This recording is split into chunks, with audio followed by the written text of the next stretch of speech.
आदर्श आए हैं। हाँ जी, आदर्श बताएँ क्या कहना चाहते हैं? आप सिर्फ़ ब्राह्मणों के बारे में क्यों बोलते हैं? और भी बहुत सारी जातियाँ हैं जो एक-दूसरे पे ज़ुल्म करते हैं। आप ब्राह्मण हैं? नहीं, ब्राह्मण नहीं हैं, लेकिन कोई भी जात या कोई भी क्या धर्म हैं? के बारे में कोई मैं राजपूत हूँ। अच्छा, तो आप राजपूत हैं तो आपको दर्द होता है कि धर्म ग्रंथ ब्राह्मण ने लिखा है। कोई भी लिखा हो, किसी का भी धर्म हो, कौन उसके खिलाफ नहीं, कौन लिखा किसने है? आप मुस्लिम हो? नहीं, मुस्लिम में भी तो राजपूत मुस्लिम होते हैं ना? जो वो अपना श्रद्धा है वो कन्वर्ट हो गए होंगे। नहीं, श्रद्धा की ऐसे बात कितने नहीं है। दलित हैं मुस्लिम जो मुस्लिम हो मुस्लिम गए हैं। राजपूत जो होते हैं उनको इस बात से दर्द होगा ना, उनको सच देख के वो उनको दर्द होगा कि भाई क्या ये इसको बोल रहे हो? तो हम आपसे पूछ रहे हैं कि आप मुस्लिम नहीं हो ना? नहीं, मुस्लिम नहीं है। अच्छा, मुस्लिम नहीं है। तो एक बात बताओ कि जब आप मुस्लिम नहीं हो, तो आप ब्राह्मण को बचाने आए हो या फिर आप खुद ही ब्राह्मण हो? देखिए, ब्राह्मण पहली बात मैं नहीं हूँ और दूसरी बात किसी भी जात और धर्म के लिए हेट फैलाना गलत है। मैं आपके चैट अच्छा, सेक्शन में देख रहा हूँ अच्छा। कमेंट में सिर्फ़ तो आपको ये किसी भी आप ये धर्म गुरु बताओ, को अच्छा आपने ये कहा ना कि ये किसी भी जाति के और उसके खिलाफ द्वेष वो करना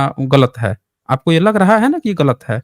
हाँ, लग रहा है कि नहीं बिल्कुल, लग रहा है? बिल्कुल। अच्छा, हाँ, बिल्कुल। तो ज़रा अगर बिल्कुल कह रहे हो तो ज़रा आप एक हमें बात बताना, हमारा थोड़ा-सा ज्ञानवर्धन करना यहाँ पे। ये हमने एक किताब खोली है, इस पर ये कुछ लिखा हुआ है, ज़रा एक बार हमें समझा देना ये क्या कह रहा है? हम लोग भी समझे ज़रा आपकी बात को। ये चैप्टर 2 है मनुस्मृति का 135 यहाँ पे एक श्लोक लिखा हुआ है। इसको ज़रा पढ़ के हमें बताइए ये क्या कह रहा है? हिंदी आती है पढ़ने? 10 वर्ष का ब्राह्मण और 100 वर्ष का क्षत्रिय दोनों को पिता-पुत्र समझना चाहिए। दोनों में ब्राह्मण पिता का समान है। ये पिता क्या के लिखा हुआ समान है और ज़रा पिता होने में फ़र्क होता है। हाँ, बता दीजिए इसका क्या मतलब है? थोड़ा हम लोगों को समझाइए, मुझे इसका थोड़ा ये समझ में नहीं आ इसका रहा ये है। अर्थ हुआ कि हुँ। उस समय जब राजपूत या क्षत्रिय मान सकते हैं, कोई राजा का बेटा है, वो किसी ब्राह्मण, किसी पंडित के यहाँ ज्ञान अर्जित कर रहा है, तो वो उसके पिता के समान है। अच्छा, तो यहाँ कुछ और भी लिखा है ना, शुरू में लिखा है 10 वर्ष का ब्राह्मण लिखा हुआ है। क्या लिखा है? 10 वर्ष का ब्राह्मण, हुँ।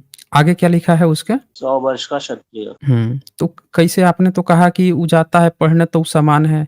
आप 10-100 साल का बूढ़ा जो क्षत्रिय है, वो 10 साल के ब्राह्मण से क्या सीखेगा भाई? 10 साल का ब्राह्मण उसको क्या सिखा देगा? उस पिता के समान कैसे हो जाएगा? उसका बाप कैसे बन वो जाएगा भाई? हुँ? 10 साल से वो अपने पिता के साथ है। 10 साल से पिता के साथ हैं, आपको हिंदी पढ़ने ये आता है, समझने में दिक्कत है, कोई और देखिए, प्रॉब्लम ये है? अभी मॉडर्न वर्ल्ड हुँ, में मॉडर्न इंडिया में ये अप्लाई नहीं होता है, ये पहले पहले के तो नहीं हो एज के लिए। अच्छा, मॉडर्न में नहीं होता है, तो राजस्थान में हाई कोर्ट के सामने एक मूर्ति लगी है, देखा है आपने? नहीं, हैं? साबित क्या करना चाह रहे हैं? कौन-सा? हम आपसे पूछ रहे हैं कि राजस्थान हाई कोर्ट के सामने एक मूर्ति लगी हुई है, नहीं पता उसके बारे में। नाम सुना है? हुँ? सुना तो है, अच्छा, क्या सुना क्या है उस उससे क्या स्टैच्यू के प्रॉब्लम है? बारे में? आप ही ने तो कहा ना कि मॉडर्न एरिया में इसकी नहीं बात है, ये नहीं है, वो नहीं है। तो हम आपसे पूछ रहे हैं कि आपने क्या सुना है? ज़रा ये यहाँ पे तो आप यहाँ बुरी तरह फँस गए। यहाँ लिखा है 10 वर्ष का ब्राह्मण और 100 वर्ष का क्षत्रिय, यानी एक क्षत्रिय जो है पूरी ज़िंदगी अपनी गुज़ार चुका है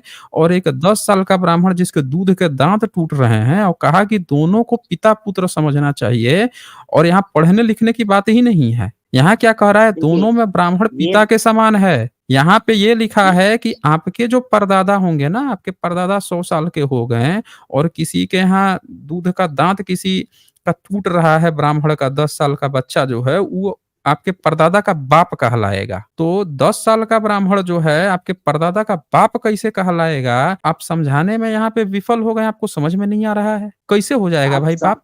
बताइए तो ज़रा हमें। देखिए, हुँ, बात यहाँ है क्या वो ठीक है 10 साल उम्र वो छोड़िए, बात ये है कि यहाँ हुँ। लिखा है पिता-पुत्र समान, समझना चाहिए। 1 मिनट, बोलते कहाँ हैं समान लखन कि आप जो हैं ब्राह्मण, ठीक है? आपको शर्म बिल्कुल नहीं आ रही है, आप झूठ-मूठ का यहाँ राजपूत बने हुए हैं। यहाँ लिखा है कि 10 वर्ष का ब्राह्मण, हम कह रहे हैं कि एक 10 साल का बच्चा जो है 100 साल का क्षत्रिय का बाप कैसे बनेगा? भैया क्यों समझना चाहिए? अभी कोई कह दे कि आपका जो है बाप जो है वो समझना चाहिए, किसी शूद्र को समझना चाहिए, तो उसके समान समझना चाहिए, उसको पिता के समान समझना चाहिए, तो आप मान लेंगे? कि हाँ भाई कोई जो शूद्र है वो आपका बाप है या कोई कह दे कि कोई मुस्लिम है उसको आपका ना पिता समझना चाहिए। 10 साल का जो मुस्लिम है वो आप जो है आपका ना उसको पिता के समान समझना चाहिए। आप समझ लेंगे? देखिए, मैं क्यों? स्टेटमेंट से इसमें बिलीव नहीं करता हूँ, तो सीधी-सी नहीं बात। बिलीव करते हैं तो सुनिए आपके बिलीव करने से ये दुनिया नहीं चल रही है। हकीकत ये है जो मैं दिखा रहा हूँ देखिए क्या हकीकत है। राजस्थान हाई कोर्ट के आगे एक स्टैच्यू इंस्टॉल की गई है। और वो स्टैचू ये है, देख लीजिए ध्यान से। दिख रहा है किसका स्टैचू है? मनु का है। मनु का है। आप कह रहे थे कि आज के समय में ये है ही नहीं, हम स्टेटमेंट नहीं समझते। ये बताइए हाई कोर्ट में जहाँ न्याय की प्रणाली होती है, वहाँ पे मनुआ का मूर्ति लगाने की क्या ज़रूरत थी? क्या ज़रूरत है भाई, जब आज के समय में ये उपयोगी नहीं है तो? इसकी क्या ज़रूरत पड़ गई हमारे इसको लगाने की? भारत हुँ। देश के पूर्वज है वो। पूर्वज है? आपका पूर्वज है? हाँ, मनु पूरे आपका भारत पिताजी हैं? देश का। दादा-परदादा हैं? चाहे आप कैसे भारत उनको देश का है? ये मनुआ कैसे देश वो भारत देश का हो जाएगा? ये विदेशी है, इसका कोई भारत में ना कोई आज तक सबूत मिला है, ना कुछ मिला है, ये भारत देश का कैसे हो जाएगा? आपका हो सकता है, आपके नियोगी पिताजी हो सकते हैं, भारतीयों का नहीं है ये। भारत में कोई मनु-वनु नहीं हुआ है। हम आपको दिखाते हैं कौन है। आप जो हैं भारत के ही बना रहे हैं। हम दिखाते हैं ना आपका असली पिताजी, हम आपको दिखाते हैं। ये है हाँ, महाभारत दिखाइए। और महाभारत का 64 चैप्टर है आदि पर्व का। तो इस चैप्टर में ज़रा ये पढ़िए तो इसको 4 और 5 नंबर हिंदी अनुवाद पढ़िए ज़रा क्या लिखा है? पूर्व काल में जमदग्नि नंद परशुराम ने किस बार पृथ्वी को क्षत्रिय रहित करके तम पूर्व महेंद्र पर तपस्या की थी। उस समय जब भरग नंद ने लोक को क्षत्रिय विहीन कर दिया था, क्षत्रिय नारियों ने पुत्र की अभिलाषा से ब्राह्मणों की शरण ग्रहण की। हाँ, तो लिखा है इसमें कि आप अपने को छतरी बोल रहे थे ना, आपको बताया है कि ब्राह्मण जो है आपका नियोगी पिताजी है।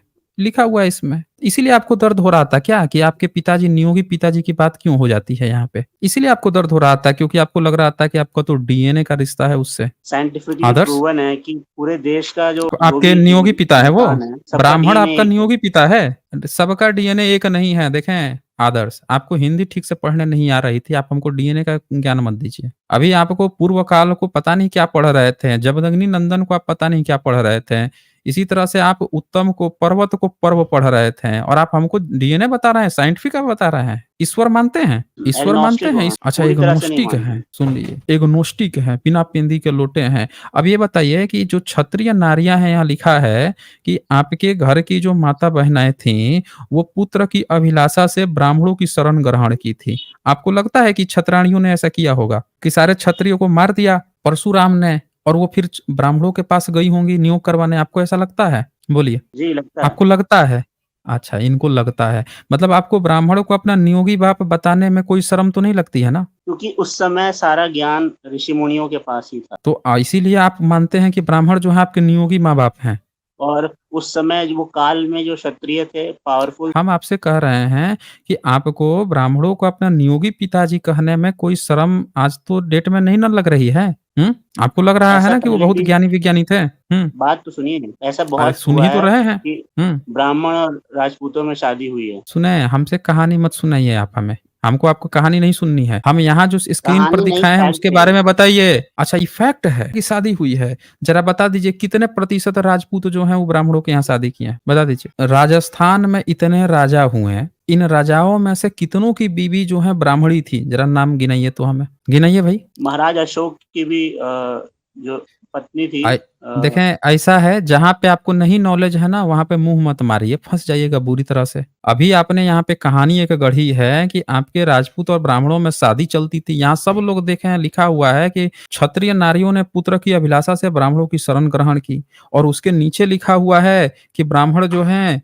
मिलते थे ऋतुकाल में और उनको प्रेग्नेंट कर देते थे। लिखा है कि उन सहस्त्रों क्षत्रियाणियों ने ब्राह्मणों से गर्भ धारण किया। तो आपको इसमें कोई दिक्कत नहीं आ रही है।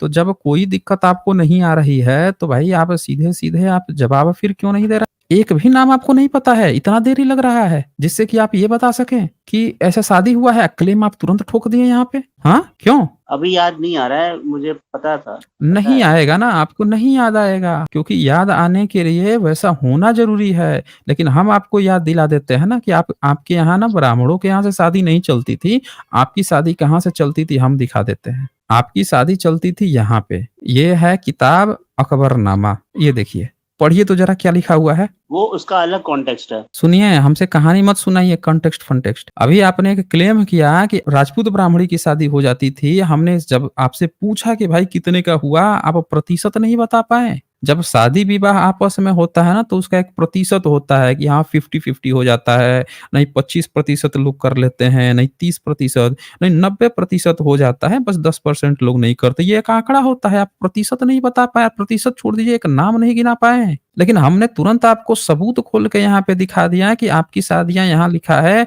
अजमेर यात्रा और बिहारी मल की पुत्री से विवाह, अकबर का आपने बिहारी मल की पुत्री से विवाह किया था। ये सबूत है। जहांगीरनामा में जहांगीर की जो बीवी थी, उसकी जो माँ थी, वो कौन थी? उससे आपने शादी करवाई थी। जहांगीर की माँ भी थी और जहांगीर की पहली बीवी भी थी। ये पूरा यहाँ इतिहास रिकॉर्ड है और आप हमें बता रहे हैं कि आप शादी जो है ब्राह्मणों से करते थे। तो इसका मतलब है कि इससे तो आप ये भी कह सकते हैं कि फिर मुस्लिम भी आपके नियोगी पिताजी हैं। इस पे भी आपको गर्व होना चाहिए जैसे ब्राह्मण पे गर्व कर रहे थे। क्यों आदर्श? आपको गर्व है कि मुस्लिम जो हैं वो भी आपके नियोगी पिताजी साबित हो सकते हैं, आपके घराने आपके जीजा साबित हो सकते हैं, आपके फूफा साबित हो सकते हैं। इस पे भी आपको गर्व है। क्यों आदर्श? देखिए यहाँ जात पे नहीं है, वो धर्म है।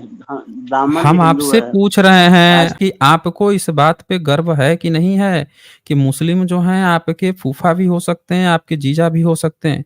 जैसे अभी आपने ब्राह्मणों पे तुरंत ही वकालत कर दी और कि वो जो हैं आपके नियोगी पिताजी हो सकते हैं, उस पे आपको गर्व है।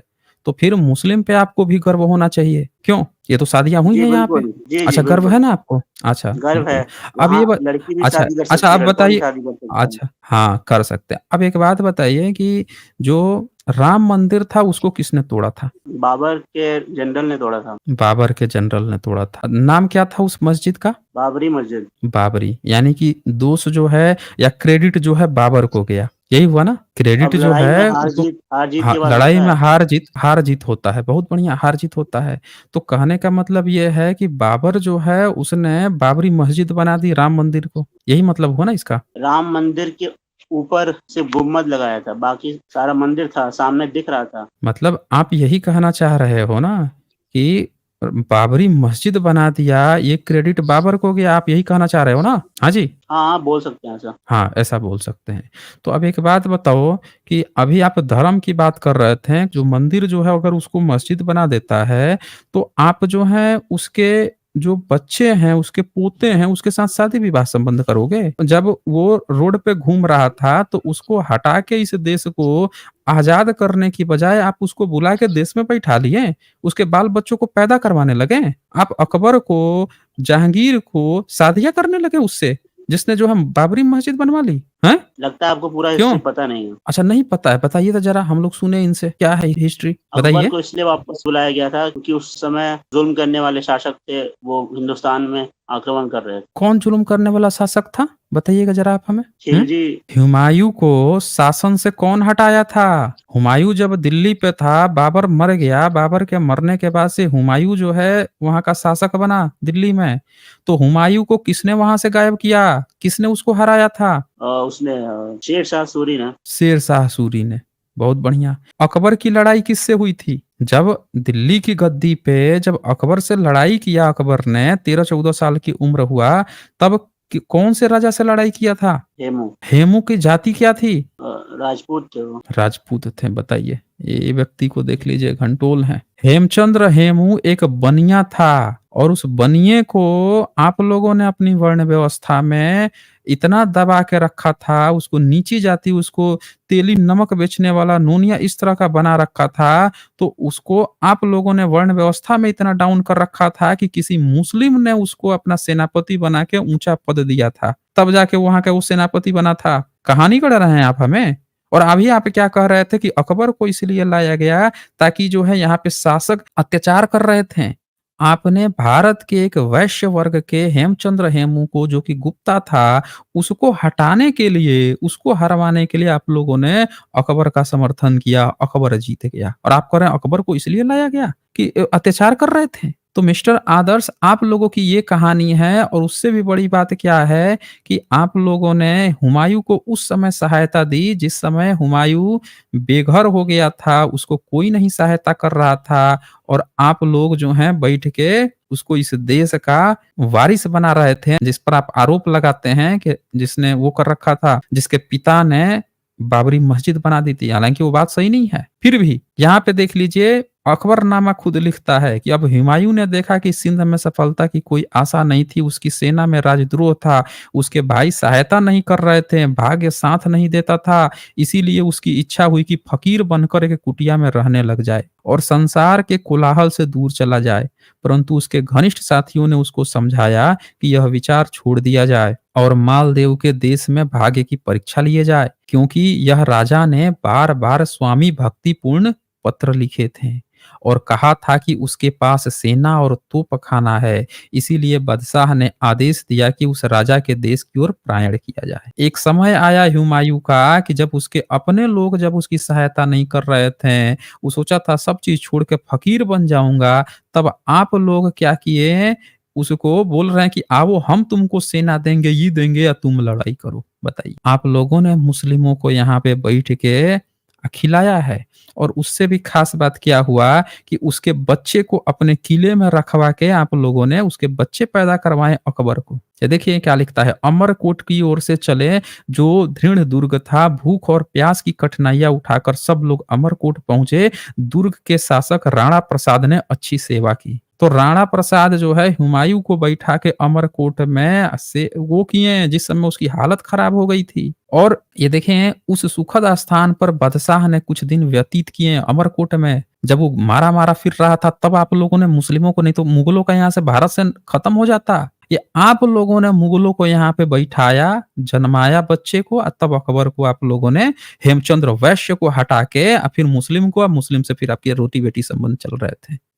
ये है ना इतिहास। आप हमें आके बता रहे थे यहाँ पे हैं कि ब्राह्मण का नाम क्यों लेते, ब्राह्मण का नाम क्यों लेते हैं? तो कहानी मत समझाए मिस्टर आदर्श, ये आप लोगों की हकीकत है। और क्या लिखा है इसमें, कितने ही अन्य लोगों के पास सामान और संपत्ति थी, परंतु उन विपत्ति के दिनों में भी उन्होंने बादशाह को कुछ नहीं दिया था। तब अमरकोट के राय की सहायता से बादशाह ने उससे कुछ छीन लिया और अपने अनुचरों से उसे विभक्त किया।